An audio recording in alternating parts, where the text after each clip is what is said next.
তো আমরা একটা লাইভে চলে এসেছি, আরো একবার আমরা লাইভে চলে এসেছি গাইস। তো কেমন আছেন সব বন্ধুরা? কেমন আছো সব তোমরা? কেমন আছেন সব?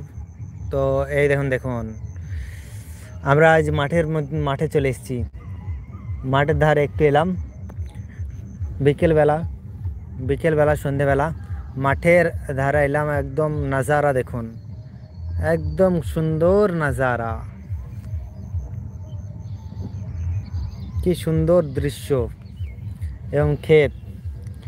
এই দেখতে পাচ্ছেন, আর পাশে দেখতে পাচ্ছেন সরিষা ক্ষেত। সরিষা ক্ষেতের ফুল একদম আমেজিং ফুল, এত সুন্দর ফুল ফুটেছে তা কি বলবো। মানে চোখে না দেখলে, অরিজিনালভাবে চোখে না দেখলে সরিষার ফুল এত সুন্দর তা বলে বোঝানো যায় না। এত সুন্দর সরিষার ক্ষেত এখানে দেখতে পাচ্ছেন। আর আকাশটাও মাশাআল্লাহ মাশাআল্লাহ খুব সুন্দর দেখতে পাচ্ছেন, খুব সুন্দর একদম দৃশ্য একটা।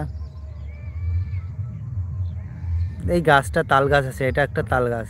এই সোজা করে সেই লাগছে, সেই মানে আকাশটা আর এই সরষে ক্ষেতের কম্বিনেশন একদম সেই লাগছে।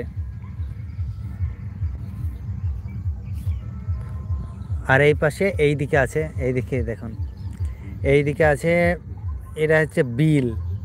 তো বিলে এখনও জল আছে, বিলে সেই জল হয়েছে এর আগে, এখনও জল আছে।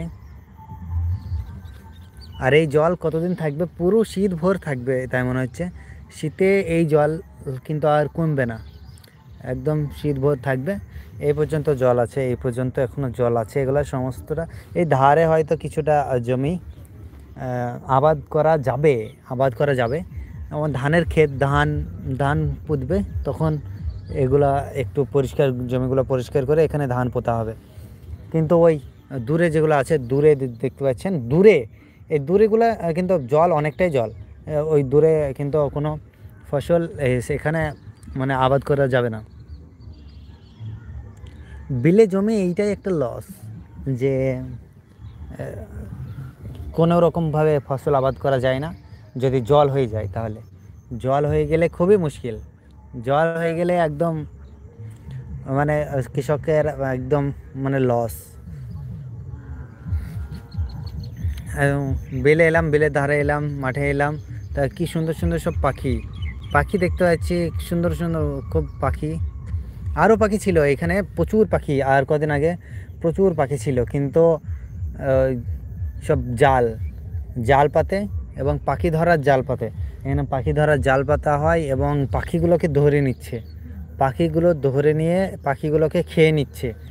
কিছু লোক আছে এখানে যে পাখি ধরে খেয়ে নিচ্ছে, বিক্রি করে দিচ্ছে। সেই জন্য পাখিগুলো সব এখান থেকে চলে গিয়েছে।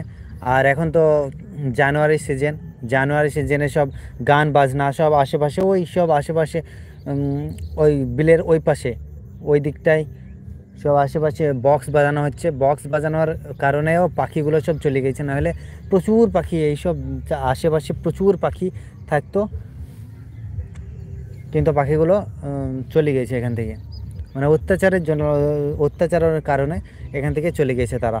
আর এই দেখুন দেখুন, উফ অ্যামেজিং লাগছে। এই দেখুন এই ক্ষেতগুলো কিসে বলেন তো? আপনারা হয়তো দেখতে পারেন, যাদের গ্রামের বাড়ি তারা হয়তো দেখতে পারেন কি এই ক্ষেতগুলো হচ্ছে, এগুলো ধানের বীজ পাড়ানো আছে এখানে, ধানের বীজ পাড়ানো আছে। তো কী সুন্দর লাগছে একদম, মানে দেখে দেখুন কী সুন্দরভাবে হয়েছে। দেখুন ধানের বীজে, তো এগুলো সব ধানের বীজ ক্ষেত, একদম মানে